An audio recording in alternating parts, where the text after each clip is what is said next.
오늘 저는 창세기 41장 25절부터 45절의 말씀을 가지고 환난을 준비하는 삶이라는 제목을 통하여 하나님의 말씀을 증가하고자 합니다. 대부분 사람은 풍요롭고 여유로울 때 그러한 삶이 평생 이어질 것이라고 생각을 합니다. 그래서 잘 살 때는 그것이 오래 갈 것으로 생각하고 물질을 쉽게 쓰는 경향이 있습니다.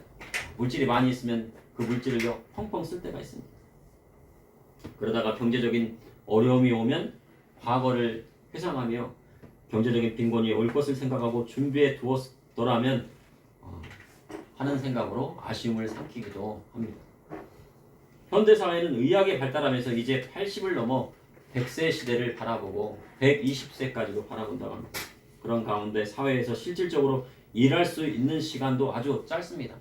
보통 사람이 직장에 다니고 일하거나 아니면 사업을 하거나 그럴 경우에 한 30년 정도에 불과하다고 합니다. 요즘 대기업이나 은행권에서는 조기 은퇴라고 해서 40대에 벌써 은퇴를 준비하기 시작합니다. 그 명예퇴직을 준비합니다. 20대 후반까지는 대학에 또 그리고 대학원에서 공부하느라 바쁘고 정작 취업을 하거나 일하기 시작하는 단계는 30세부터라고 이야기합니다. 그러니 30세에 취직해서 40대 중반이나 후반에 퇴사하는 현상이 일어나고 있습니다. 아무리 능력이 뛰어나고 개인적으로 많은 것을 준비하고 사회에 나가도 나라의 경제적인 위기가 오고 세계적인 경제 위기나 대공황이 왔을 때에는 어찌할 수가 없습니다. 흔들릴 수밖에 없습니다.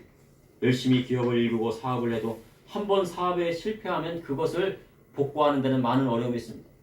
자기 자신이 사업을 해가지고 그것을 실패하고 복구하는 데는 10년이나 20년이라는 세월이 흐른다고 합니다. 그런데 인생의 거의 절반을 이 사업에 실패하면요, 사업을 복구하는 데 힘을 쏟는 것입니다. 최근 전세 사기가 젊은이들의 인생을 송두리째 바꿔놓고 있다고 합니다. 전세금을 마련하기 위해서 대출도 받고 자기의 있던 모든 재산들을 다 끌어모아가지고 전세금을 다 냈더니 그것을 상기당한 것입니다.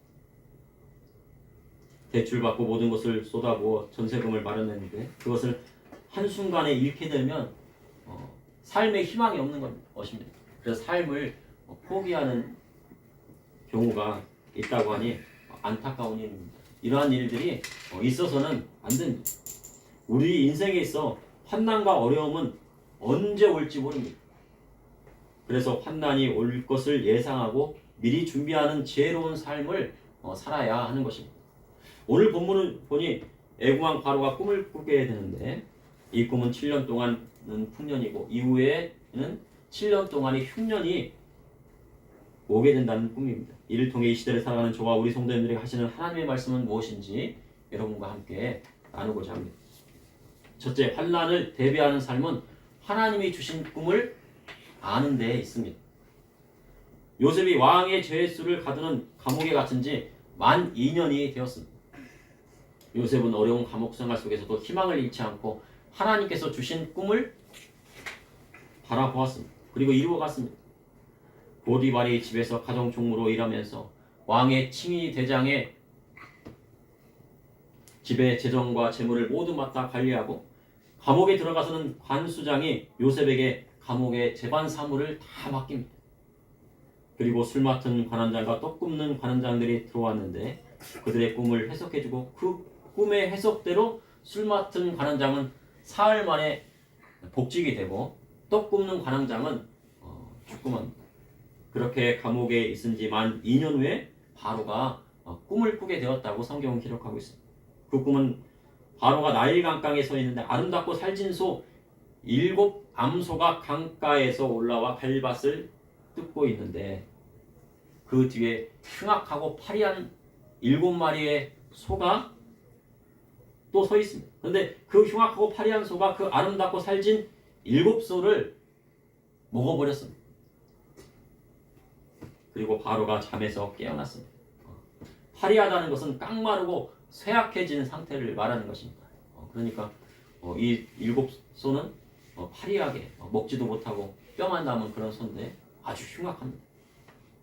그런데 바로는 다시 꿈을 꾸게 됩니다. 그 꿈이 한 줄기 무성하고 충실한 7 이삭이 나오고 그 후에 가늘고 동풍의 말은 7 이삭이 나오게 되는데 이 7 이삭이 무성하고 충실한 7 이삭을 삼켰습니다. 그리고 바로는 잠을 깨었습니다. 꿈은 다르지만 비슷한 꿈입니다. 우리는 잠을 잘 때 꿈을 꾸기만 합니다. 어린이 중에는요 무서운 꿈을 꿀 때가 있다고 합니다. 엄마 저 무서운 꿈을 꿨어요. 그런데요 TV에서 보았던 무서운 장면이 꿈에서 나타나는 경우들이 많이 있다고 합니다. 그래서 무서운 장면이 나오는 그런 TV는 보여주지 않는 것이 좋다고 전문가들은 말합니다. 그리고 꿈을 꾸긴 꾸었는데 무서운 꿈을 꾸긴 꾸었는데 어떤 꿈을 꾸었는지 모른다고 할 때도 있습니다. 그런데 꿈을 꾸더라도 아주 명확하고 생생하게 꾸는 꿈이 있습니다. 딱 일어났는데 아주 명확해요. 막 영화같이 막 드라마같이 나오는 그런 꿈이 있습니다. 아주 생생한 꿈이 있습니다. 그리고 그러한 꿈이 반복적으로 나오는 때가 있습니다. 이러한 꿈은 하나님께서 주신 꿈일 가능성이 아주 높다고 볼 수가 있습니다. 어떤 목사님은 기도를 많이 하시는데 하나님께서 꿈으로 보여주실 때가 있다고 합니다. 그리고 그 꿈에서 보여주신 대로 이루어진답니다. 믿음의 성도는요 하나님이 주시는 꿈을 꾸어야 합니다. 어린이들도 마찬가지입니다. 하나님께 주시는 꿈을 꾸어야 주님께서 그를 붙들어 주시는 것입니다. 하지만 바로는 하나님을 믿지 않는 사람이었습니다. 그런데 하나님께서 그의 꿈을 꾸셨습니다. 이는 요셉을 위한 것이었습니다. 그리고 더 나아가 이스라엘 자손 전체를 위한 것이었습니다. 이는 그들이 하나님의 백성이기 때문에 바로에게 그 꿈을 허락하여 주신 것입니다. 바로가 그냥 자기는 꿈꾸고 싶어 꾼 것이 아니고 요셉을 위하여 그리고 이스라엘 백성들을 위하여 이스라엘 자손이죠. 그죠? 70명의 이스라엘 자손들을 위하여 하나님께서 바로에게 꿈꾸게 하신 것입니다. 믿지 않는 사람들에게도 이렇게 이용하실 때가 있습니다. 사용하실 때가 있습니다. 요엘서 2장 28절에 그 후에 내가 내 영을 만민에게 부어주리니 너희 자녀들이 장래일을 말할 것이며 너희 늙은이는 꿈을 꾸며 너희 젊은이는 이상을 볼 것이며 이 요엘서 2장의 말씀을 사도행전 2장 17절에 인용을 하고 있습니다. 하나님께서 말씀에서 하나님의 영 성령을 모든 육체에 부어주실 것을 말씀하신 것입니다. 그래서 이 성령이 뭐예요? 이른 비 성령이 있고 늦은 비 성령이 때가 있습니다. 오순절 성령 강림 사건이 있었을 때는 이른 비 성령의 역사이고 지금은 어떤 때입니까? 늦은 비 성령의 역사가 때인 것입니다. 그래서 자녀들은 예언하고 젊은이들은 환상을 보고 아비들은 꿈을 꾸리라 하셨습니다. 그러한 현상이 언제 일어납니까? 바로 지금 늦은 비 성령의 시대에 일어나리라 하신 것입니다. 그래서 부모된 사람들은 뭐를 해야 돼? 꿈을 꿔야 돼. 무슨 꿈을 꿔요?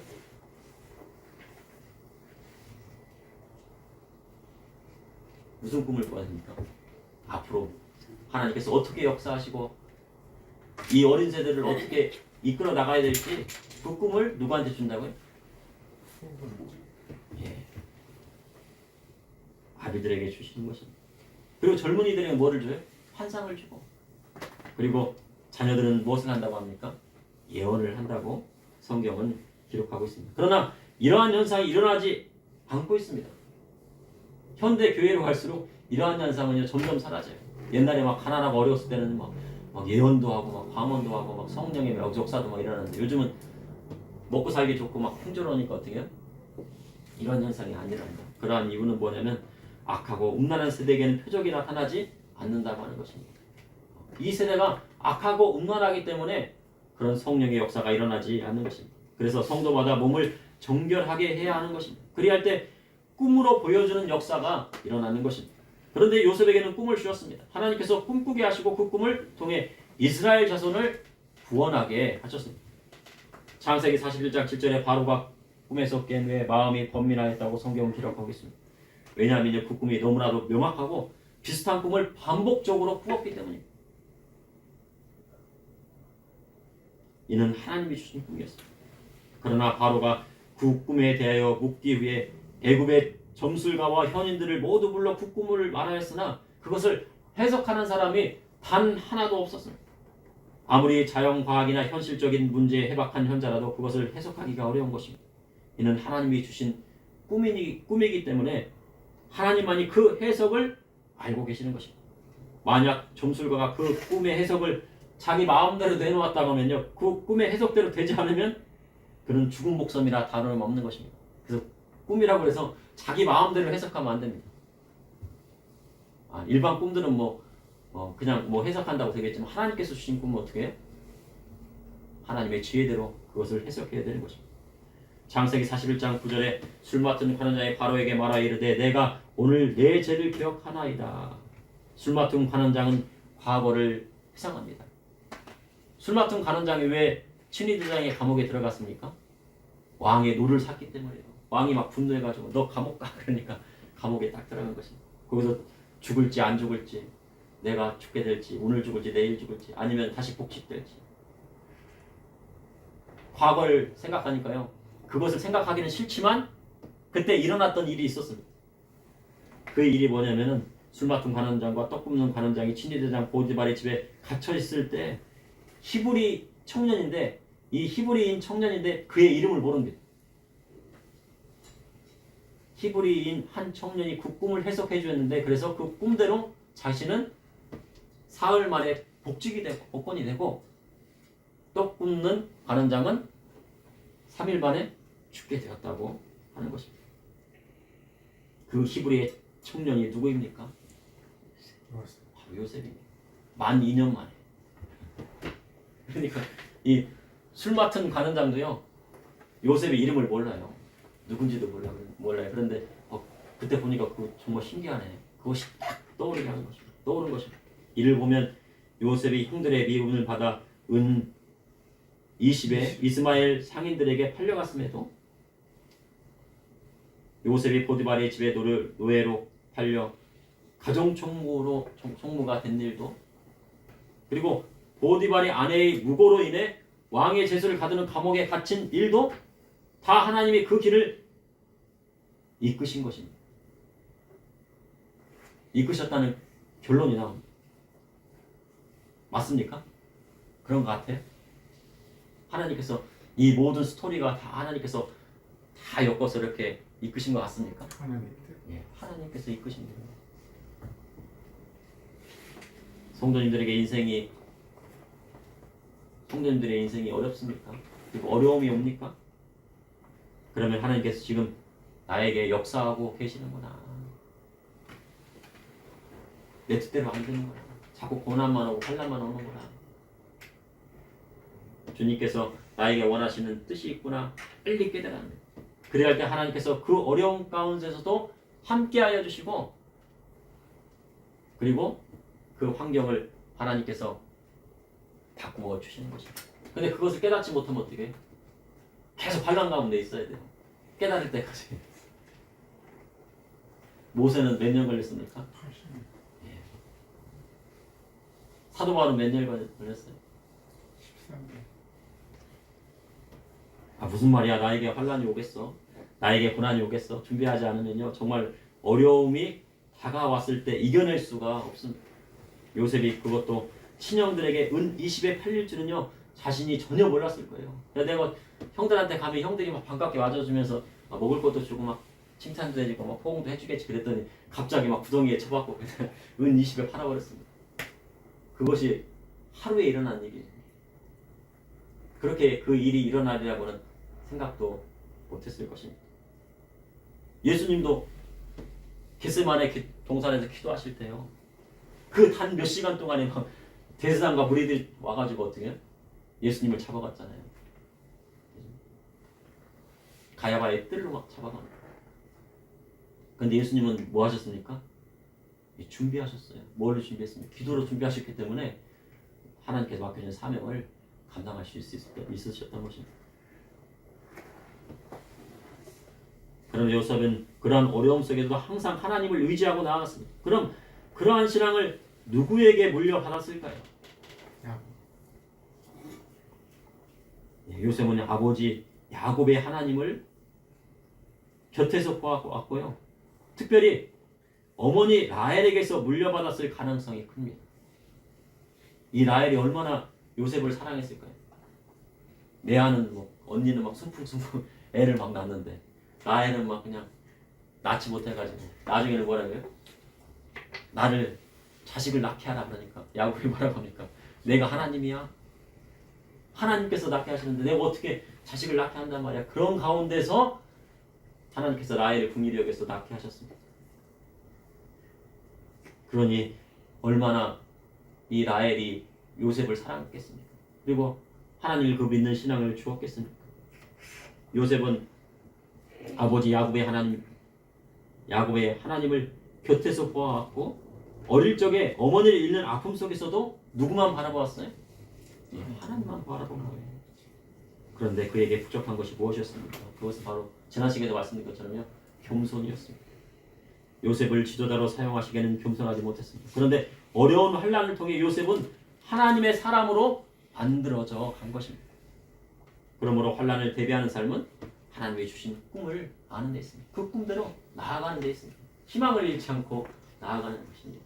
둘째, 환난을 대비하는 삶은 환난이 올 것을 알고 대비하는 것입니다. 술 맡은 관원장의 추천으로 요셉이 바로 앞에 나아갑니다. 수염을 깎고 옷도 갈아입고 바로에게 들어갑니다. 애굽의 친위 대장이 감옥에서 나온 것은 쉽지 않은 일이었어요. 그것은 기적과도 같은 것이었습니다. 사람의 인생이 역전된다는 것은 쉽지 않은 것입니다. 북한에는요 정치범 수용소가 있다는데 애굽에는 친위 대장의 감옥이 있었습니다. 북한의 정치범 수용소는요 정치범이나 기독교인이 들어가는 곳인데 그곳에 한번 들어가면 나왔다는 사람이 없을 정도예요. 그러니 북한의 정치범 수용소가 얼마나 악독한 곳인지 알 수 있습니다. 그런데 요셉이 죽어야 나오는 그러한 곳을요 바로가 부르니요 급히 그를 옥에서 내어놓았다고 성경은 기록하고 있습니다. 인생 역전. 요셉의 인생이요 어떻게 역전됐어요? 급히 갑자기 순식간에 하나님을 믿는 사람의 인생은요 갑자기 인생 역전되는 겁니다.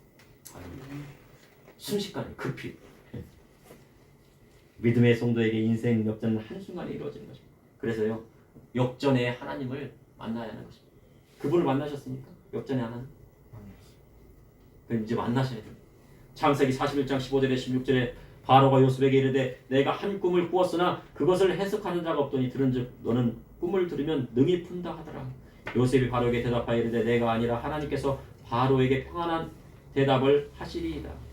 요셉이 겸손하게 말한다. 꿈의 해석은 내가 아니라 하나님께서 하신다고 하신 것입니다. 하나님께 영광 돌린 것입니다. 바로가 그가 꾼 꿈을 요셉에게 상세히 말합니다. 창세기 41장 25절에 요셉이 바로에게 아뢰되 바로의 꿈은 하나라. 하나님이 그가 하실 일을 바로에게 보이심이니이다. 요셉은 바로가 꾼 꿈은 하나라고 말합니다. 꿈 두 개를 꿨는데요. 그것은 하나라고 얘기한 것입니다. 그리고 그 꿈은 하나님이 바로에게 할 일을 나타내신 것이라 한 것입니다. 7 좋은 암소와 7 좋은 이상을 7회를 나타내고 그 위에 올라온 파리하고 흉한 7소는 7년 동풍에 말라 속이 된 7 이삭도 7회 흉년이라 하였습니다. 이는 하나님이 그분이 하실 일을 바로에게 보이신 것입니다. 애굽에 7회 풍년이 있고 후에 7회 흉년이 있을 것인데 7회 흉년은 7회 풍년을 다 기억하지 못할 정도로 아주 극심한 흉년이 올 것이라고 합니다. 그리고 바로가 꿈을 겹쳐 꾼 것은 하나님께서 이 일을 정하셨으니 하나님이 속히 이행하리라 하셨습니다. 우리나라에 흉년이 온 적이 있었나요? 60년대, 70년대는요 흉년이 왔습니다. 어느 해는 막 농사가 안 돼가지고 저희 집도 땅이 아버지께서 땅을 갖고 계신데 농사를 했는데 어느 해는 소출이 너무 안 나가지고 땅을 방해 쌀을 팔았다고 합니다. 시골에서는요 쌀을 산다는 것을 쌀을 팔았다고 합니다. 예. 그리고 반대로 이야기합니다. 그래가지고 예. 농사가 너무 얼마나 안 됐으면 그래요. 70년대. 근데 지금까지 흉년이 없었습니다. 근데 우리나라는요 미국 땅 같은 경우에는 곡식을 뿌리면요 그대로 막 난답니다. 1등급 땅이에요. 그런데 우리나라 땅은요 비료를 뿌리지 않으면요 농사가 안 돼요. 5등급 땅이에요. 그런데 이만큼 풍년을 주신 거는 누가 주신 겁니까? 하나님께서 주신 거예요. 사람들이 그것을 모르는 거예요. 비료 없으면 어떻게? 북한에 왜 매년 흉년이에요? 땅이 안 좋아서 그래요. 땅이 안 좋고 비료가 없어요. 우리는. 비료 공급이 안 되니까 비료 좀 달라고 김정은이가 말은 못하지만 비료 좀 달라고 비료 좀 달라고 비료가 없어요.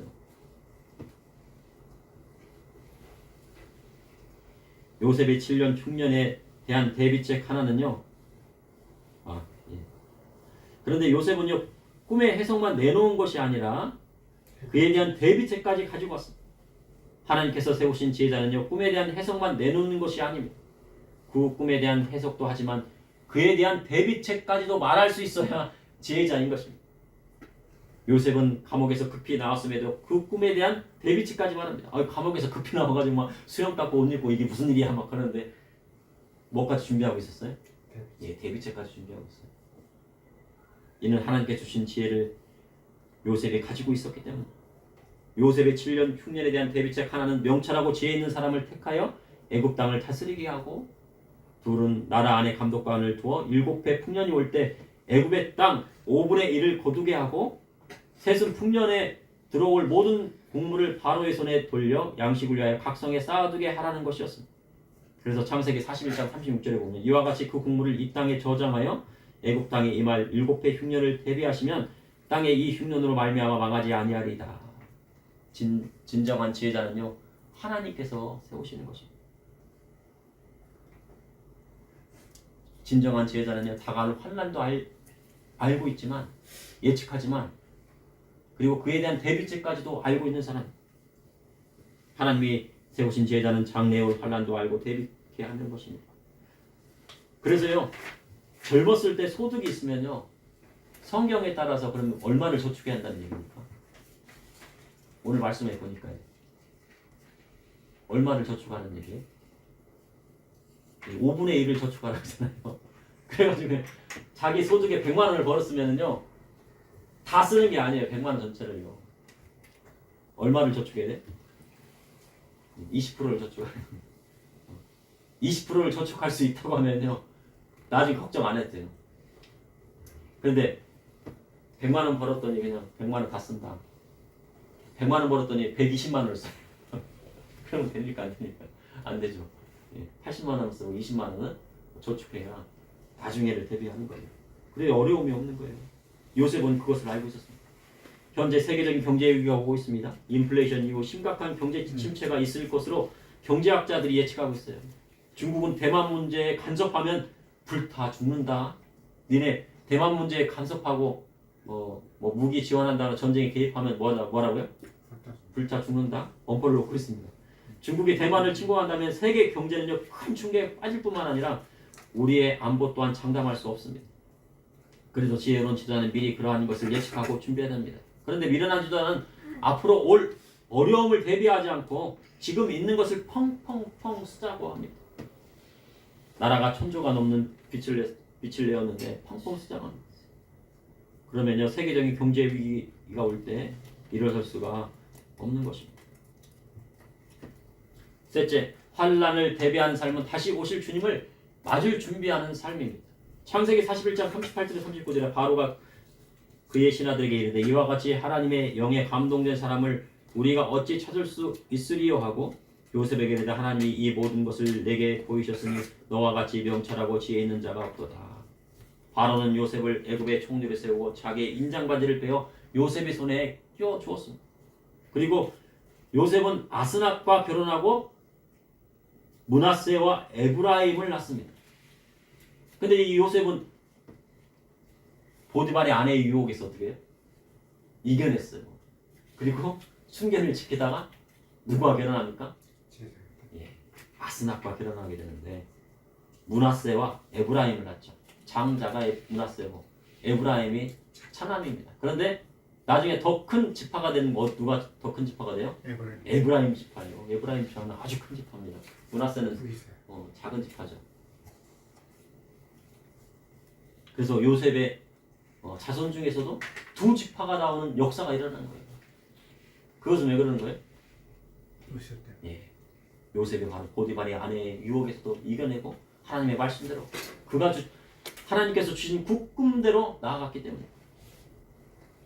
요셉이 애굽의 총리가 될 때가 30세였습니다. 요셉이 야곱의 사랑을 받으며 채색옷을 입고 다닐 때가 몇 살이었습니까? 17세였으니 10년 이상 고난을 겪은 것입니다. 그러나 하나님께서 요셉을 세워 애굽의 총리가 되게 하셨습니다. 그리고 요셉의 말대로 7해 풍년이 오고 7해 극심한 흉년이 오게 되었습니다. 그 흉년은 형들이 있는 가나안 땅에까지 이르게 됩니다. 가나안 땅에까지 흉년이 온 이유가 무엇입니까? 바로 형제들이 요셉을 얼마에 팔아요? 은 20에 팔아먹을 정도요. 아깝기 때문에요. 하나님의 말씀을요 어기고 하나님의 말씀을 대적하고 하나님의 말씀대로 살지 않으면 어떻게 돼? 그 땅에 가뭄이 오게 되는 것입니다. 그러나 하나님께서 그것을 깨닫게 하시고 이스라엘 자손을 구원할 큰 계획을 세우셨습니다. 스토리를 주신 것입니다. 성경에 7년이라는 수는 자주 사용이 됩니다. 그 중에 요한계시록에 나와 있는 7년 대환란은 전무후무한 환란이 될 것입니다.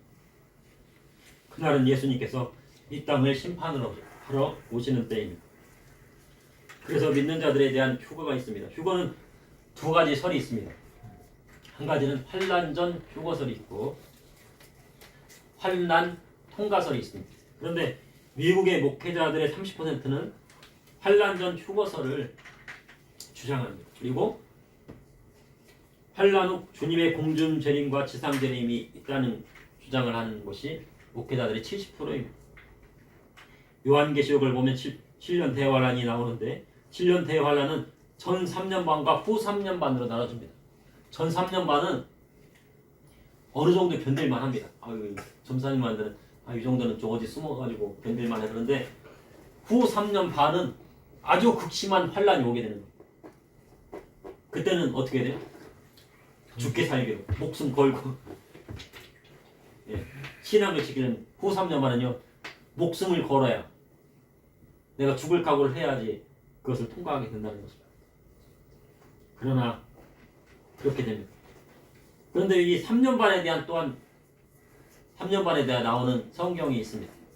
열왕기상 17장 1절에 보면 길앗에 우거하는 자 중 디셉 사람 엘리야가 아합에게 말하되 내가 섬기는 이스라엘 하나님 여호와께서 살아계심을 두고 맹세하노니 내가 내 말이 없으면 수년 동안 비도 이슬도 있지 아니하리라 하셨습니다. 이스라엘 땅의 극심한 가뭄이 3년 반 동안 이어진 것입니다.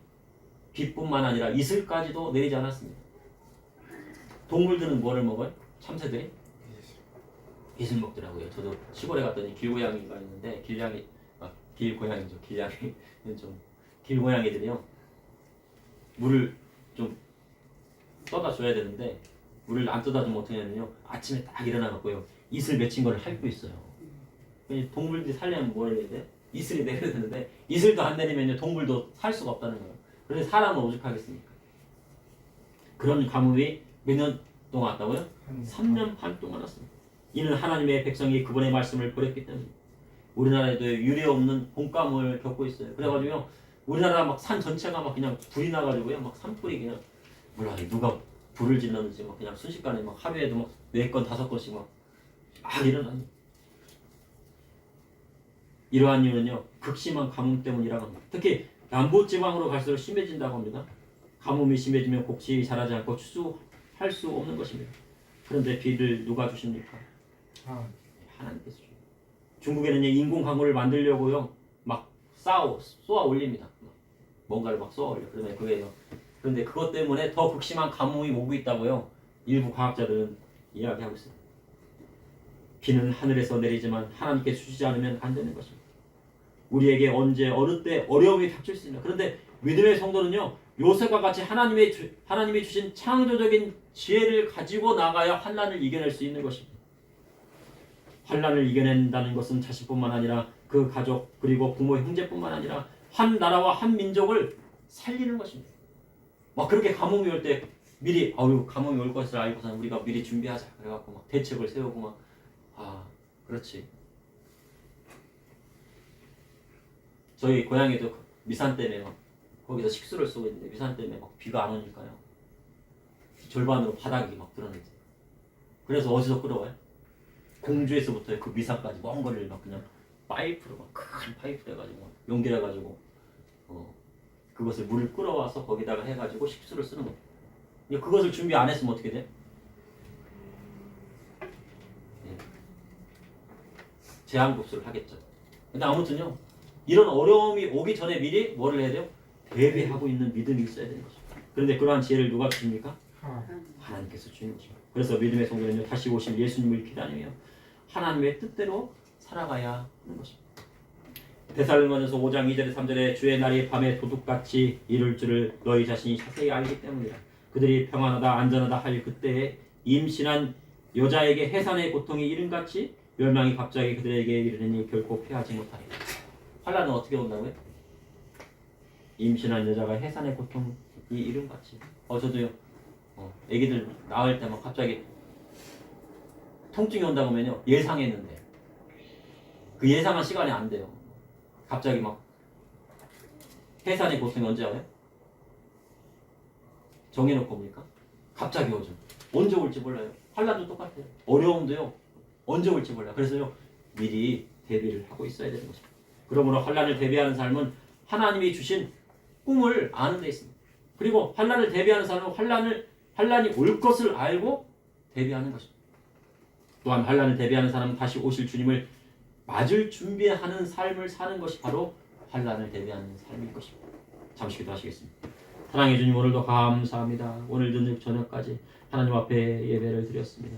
어른 성대부터 어린 아이까지 주님께서 함께하여 주시고 주님의 날개꿈으로 풀어주시고 주님께서 인도하여 주셔서 어떠한 어려움도 이겨낼 수 있는 강한 믿음을 가질 수 있도록 인도하여 주시고 젖먹이의 믿음이 아니라 장성한 분량에 이른 믿음까지 나아갈 수 있도록 인도하여 주시옵소서.